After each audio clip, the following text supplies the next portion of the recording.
This is the Sic Em Podcast. The Sic Em Podcast is a production of Baylor Athletics. Now, here are your hosts, Brooke Bednarz and the voice of the Bears, John Morris. Hi, everybody, and welcome to this week's Sic Em Podcast, a production of Baylor Athletics. We're glad you're with us. John Morris, Brooke Bednarz, and Brooke, busy time here in the spring, but add to the schedule this week, the Baylor Green and Gold scrimmage coming up this Saturday. Yes, it is such an exciting time. We have so much going on, I feel, with track and baseball and softball.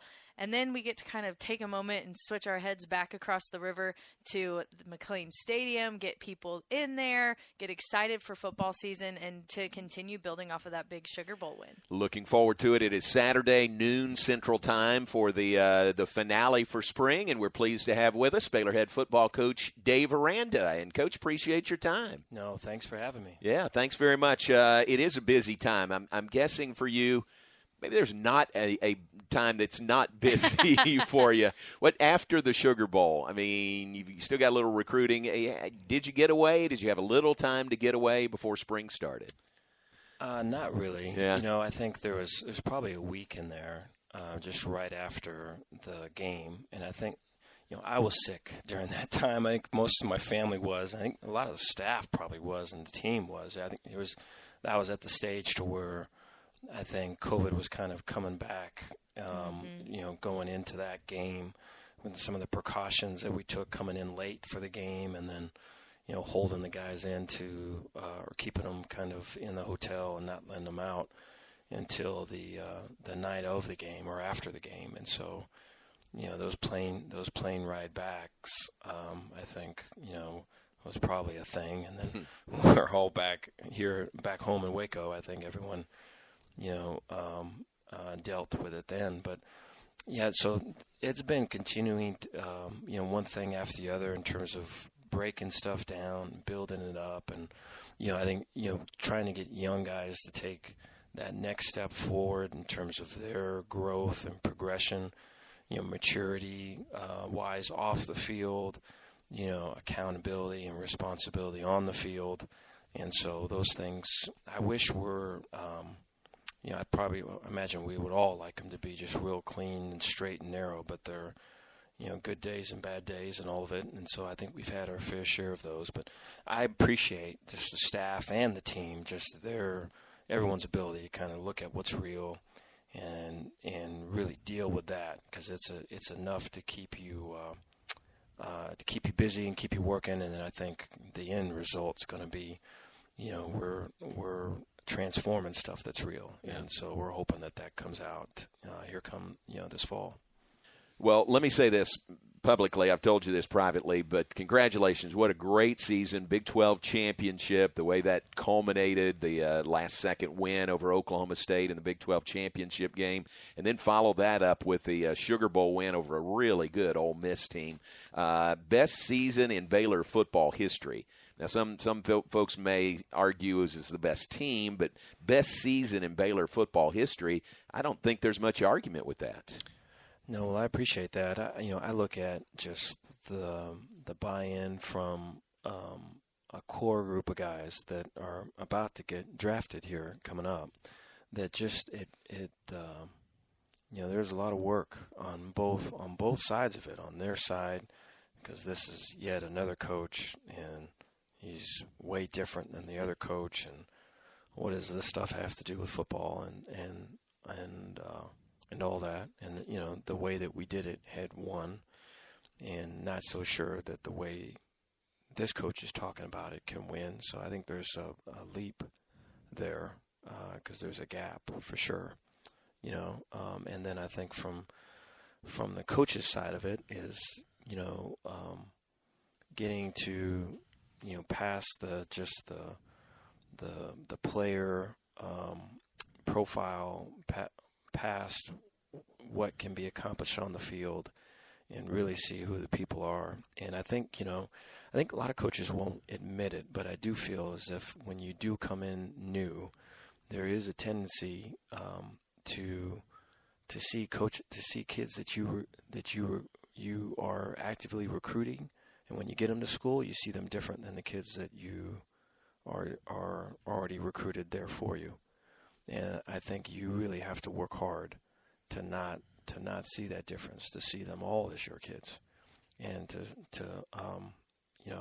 I think kids are going to be very aware of that and on the lookout for that, and I think their radars pick that up, miles away. And I think coaches on them, for the most part, don't have that self-awareness to see it, and I think there's a control, probably part of us all, that like to think that we're kind of was it like the great and powerful Oz, back there, right? Just kind of manufacturing and manipulating things, and so I think you got to get past all of that. So like that's a thing, but I just in the question, man, there's just so many things. I'm glad that everyone was together with it and worked kind of hand in hand, because I think some of it is, I think so much of it is you're always worried about outcome and worried about kind of what you're achieving, and the things that we're talking about was like how we're doing it, right? And what's the process and how we're treating people.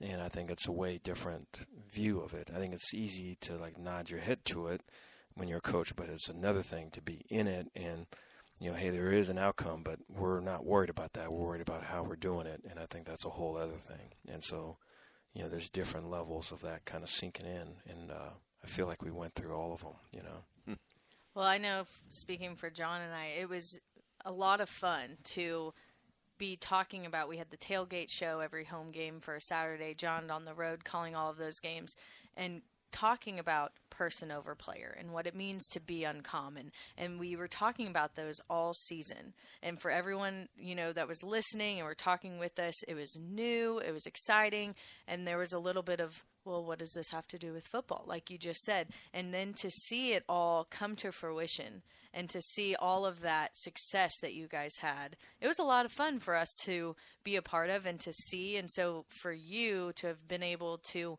kind of walk with those guys who were already here, who had all those coaching changes, and to see that change in them, that had to be fruitful for you to not only see the success on the football field, but also see the way your team was truly buying in and kind of made that turn.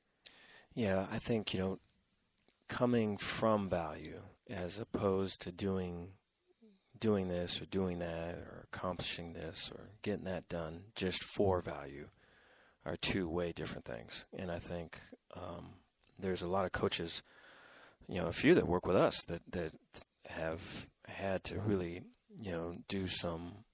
I think we're so used to kind of looking outward, but to put a mirror in front of you and to look at yourself that way of like, guys coming up, really being trained that, hey, in order to get some value for your team, you have to do this, you have to accomplish that, you have to, and so to take a time out from that, and then to say that, your value is going to come from who you are, the type of teammate you are, the type of energy you bring, the type of, companionship and friendship that you bring, the type of competition you bring in practice, right? And then you can kind of keep building it as it goes in terms of, the value that you're feeling empowered now to achieve. I think is just a way different thing. And, it's, I don't know.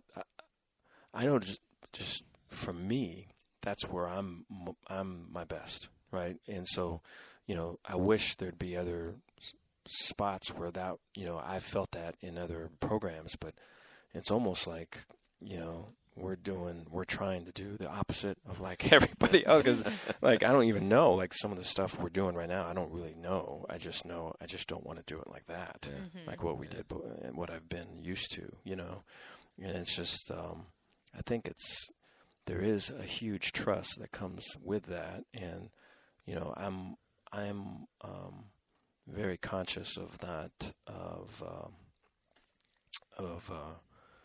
the responsibility that bears, because I think, people, they have dreams for themselves. They have, their successes that they want to achieve, and there's all these things. And to to not focus on those things and to focus on how they're treating people on their worst day is generally not something people want to really think about or do. And so, it takes a commitment and a true intention to do that. And I appreciate that, we're trying.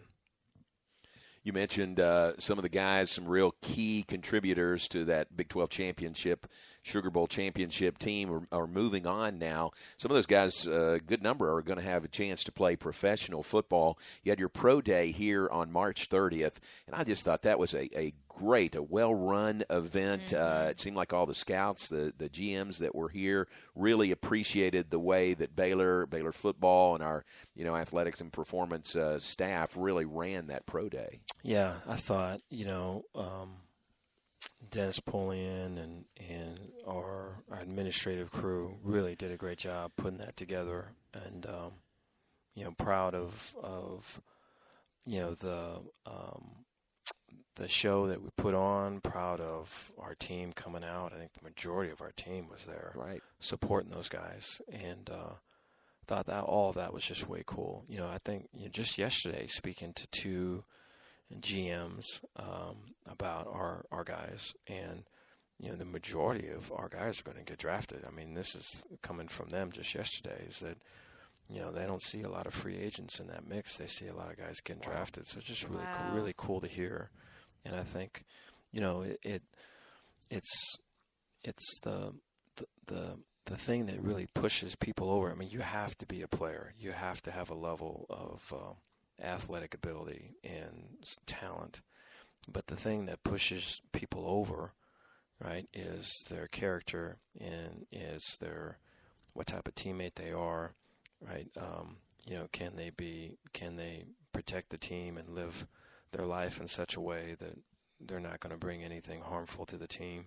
And it's just all of those things just come up when you talk to the GMs and all of it, and the coaches, the head coaches, and I think it's a great message to take to our younger players, our freshmen and our sophomores that are kind of coming up. But I think I don't know. I think that lesson is hard to learn. I think it's hard to hear. I don't know. I think you have to, I think you can hear it from other people. I think there's some folks that have to just go through it themselves.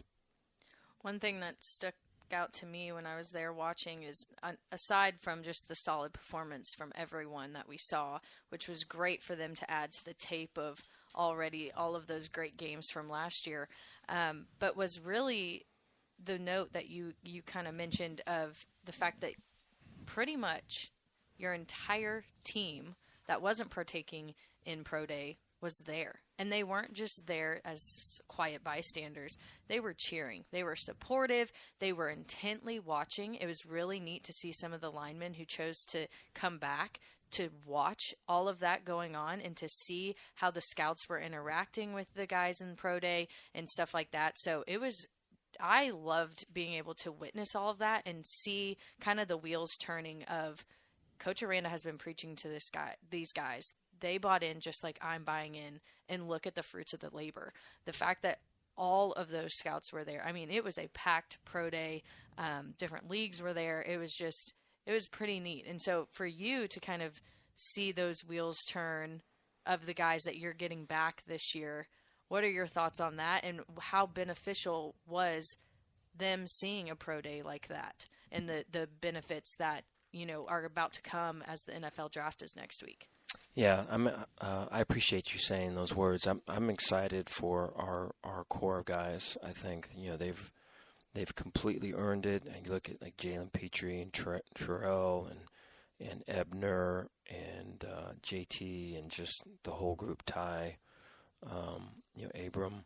I think they're who they are off the field, and their willingness to put in work and their learner's mindset and everything on the field that are really the separators. And it comes up again and again with the people that are evaluating them. And so it's just way cool. So excited for the draft for them. I think as for the team, being there, I think that, and this is going to come up in our season for this year, is just the amount of road games that we have, the environments that we'll be in. We're going to be targeted, I'm sure.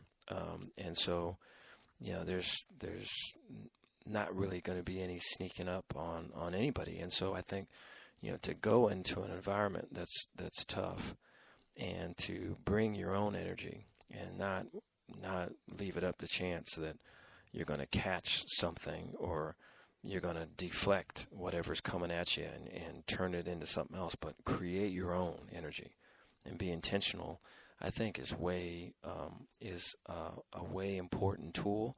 And, we were able to I think that's developed in practice. I think that's it's practice 10 or 11 of a spring ball, or practice, 15 of a fall camp, of the dog days of all of it, and you're not feeling it. And it's got to be a choice over feelings and just all of that. And so, to see that come out in the pro day with some of our guys, I think they're starting to get used to, this is how we do it. So that part is cool. I think the next step for the guys that are returning is just there is an element of maybe I'm a younger player and, my role in 21 was limited. When I was on the grass or on, when I was playing, I was doing this, but maybe academically I'm not feeling a strong expectation of me, or maybe leadership-wise, there wasn't a strong expectation of me. So there's some of just get my feet wet, kind of just, gliding through this thing.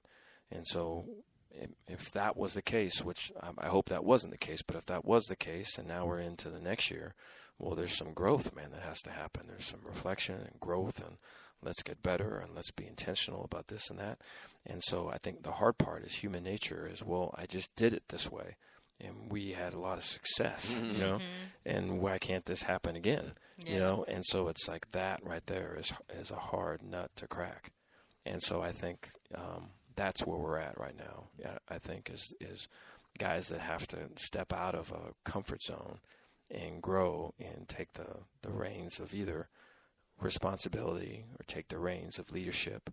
And this group that's leaving us, someone has to be able to step up. And so, and when they step up, then everyone else has to step up, and it just becomes a real transformation of your team. And for us to do that in the right way that serves the whole person and not just specifically the team is way important. And so we'll see. But we're in kind of the middle rounds of a heavyweight fight with that.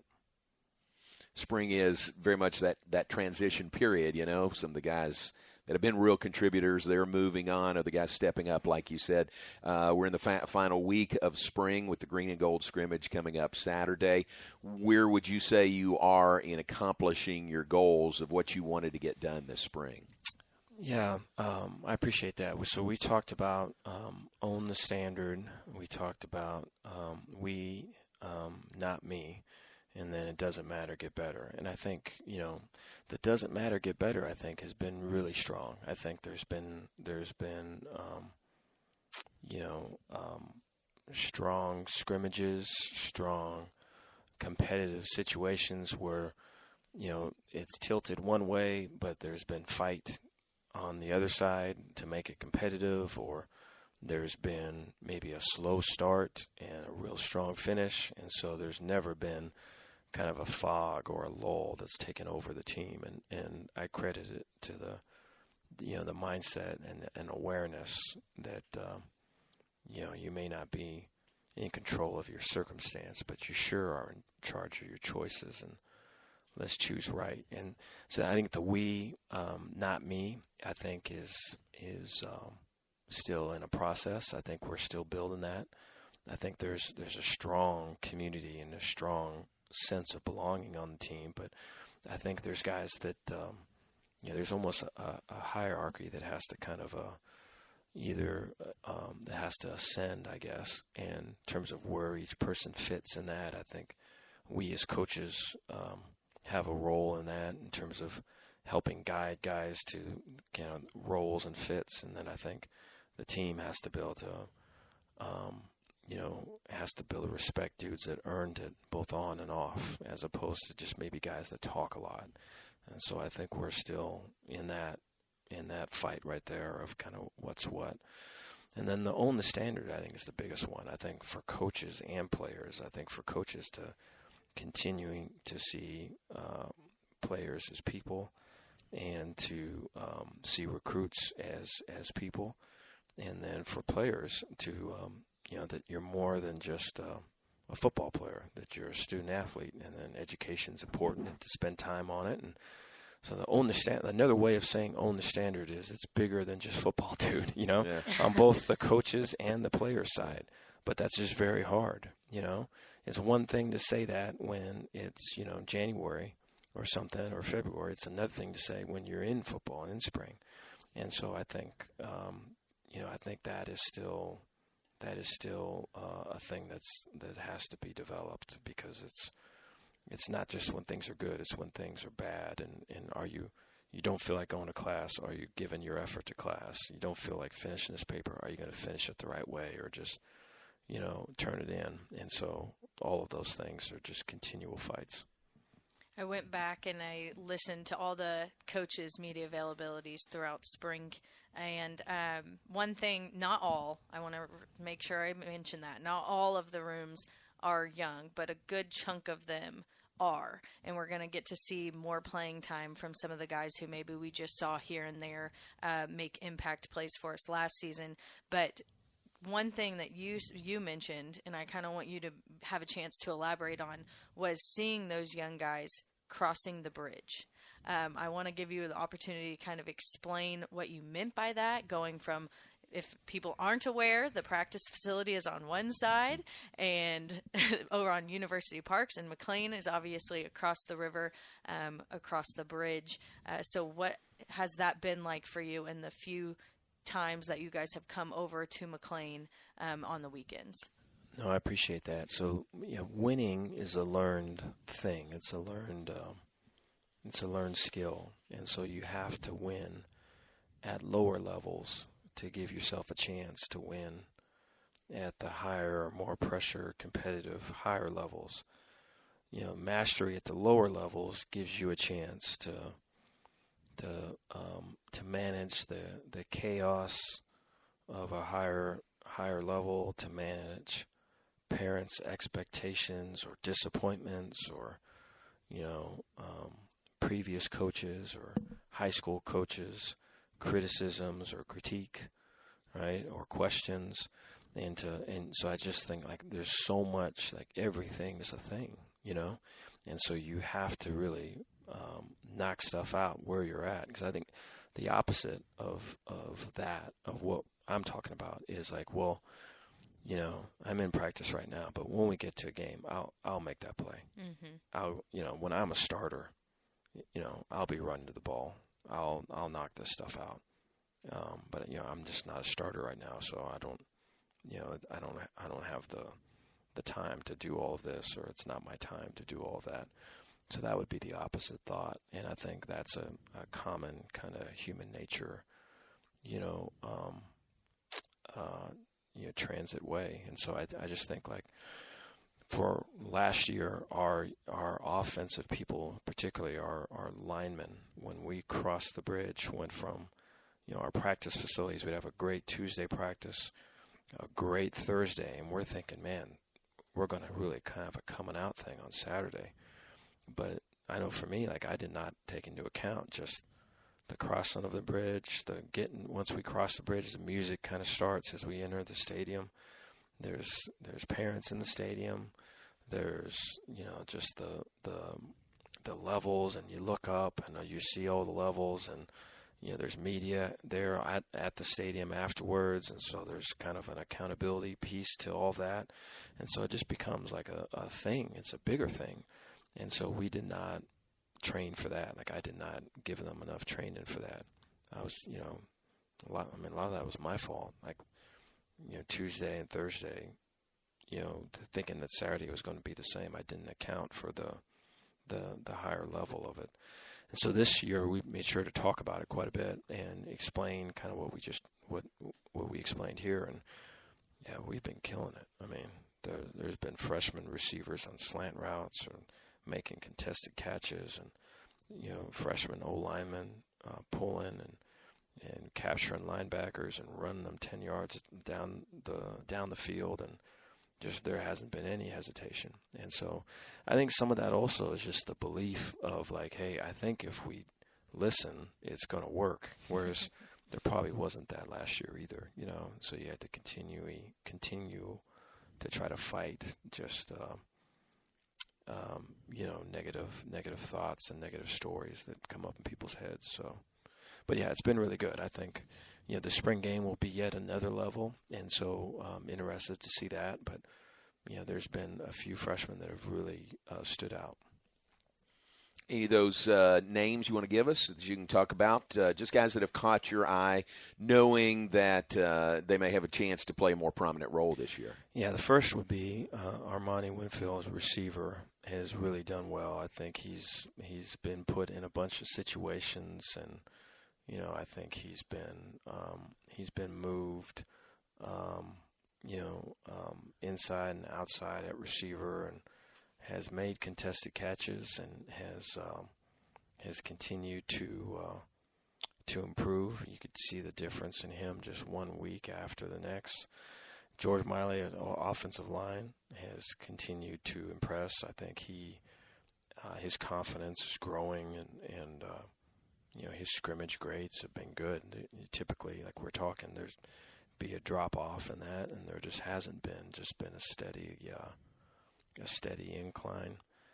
And then Kelsey, our tight end, is the other one. I think we're expecting Kelsey to play quite a bit, and so I think he's on the field for us a lot, and is blocking and catching and doing. I mean, it's almost like follow him because that's where the ball's going to go, and so there's been a fair amount of that, and he's been eating it up. So excited. We've still got some other guys that are making moves too, but those are three that on offense for sure that have really shown.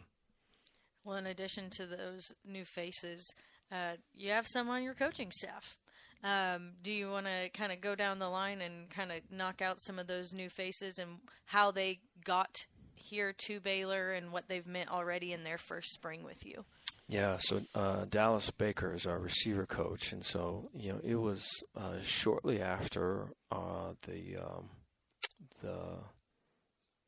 AFCA convention, which was in San Antonio, where you started to hear rumblings about Notre Dame and Chancey, and we fought to try to keep Chancey around, and just a big fan of him and his family and just his everything he's about. And so it ended up being something that he couldn't say no to. And so I think from that moment it just became really clear that, dude, this is like the however many receiver coach for these guys, for some of them anyways. A lot of them are young, but this is like we've got to be able to get someone that can make an investment and pour into guys and really be a mentor. I think of all of the position groups, just kind of looking outside in from any program, I think the receivers and probably the DBs are where you're looking at the mentorship the most. And so that being a big factor. And so made a bunch of calls and had brought people in, and was kind of fighting to see to get a fit, and heard about from a coach that I've clinicked with and known for a while, heard about Dallas and just everything he's saying with Dallas. Just he's describing them kind of on, I didn't ask a question. He just kind of was given to me. It was like everything that we would want. And so was able to get him on the phone and eventually get him out here, and he knocked it out, man. So, I mean, great mentor. I think guys love him. The receiver core is really playing well, and they're playing for him. And, we've had parents of receivers come down for some of these scrimmages and stuff, and they have told me that their kid, loves Dallas. And so it's just way cool to see, and I think they'll continue to improve just under his leadership. He's won at high levels. He's got a pro pedigree. He's got great knowledge. His care factor is what sets him apart. Then, Ronnie Wheat. Ronnie was with me at LSU for 4 years. He was an analyst. So Ronnie and I were way close. And, I think, like with some of the other LSU guys that we have here, his thought was like, I can't see Dave like being like a head coach. How is this going to look, So I'm sure he was thinking that. And then you showed him. And so I knew, there would be some kind of, curiosity and almost,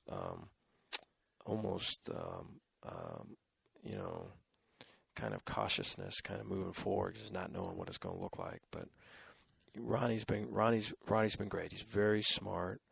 He's got a huge heart. I think he is going to be a star in coaching, and I think, it's some of his growth right now is just maneuvering from, like LSU will train you a certain way. We're trying to get him trained another way, and so I think he's in that progression right now, and the players love him right now, and he's our special teams guy, so that's been progressing really good.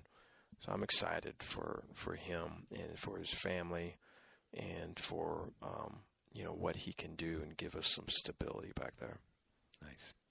All right, the green and gold scrimmage, and we don't want to refer to it as a game per se, right? I mean, you wouldn't refer to it as a game. It's going to be a different format. Right. What's that going to look like format-wise, and what do you want to get out of this final scrimmage this Saturday? Yeah, so it'll be green versus gold, and we'll have 1s and 3s versus 2s and 4s, and there'll be guys that will have to switch jerseys just because of limited numbers, and so there's some of the breaks, we'll have those tear-off jerseys where they're tearing them on, and some of the big people, unfortunately, have to be able to do some of that. But I think this format gives us the best ability to show off some of the other spots where we do have skill and there is some depth. And so a few are sacrificing for other guys, But I think the main thing we're trying to get out of it is who can achieve yet again when the lights are on, and who can kind of seize the moment, and in a way that is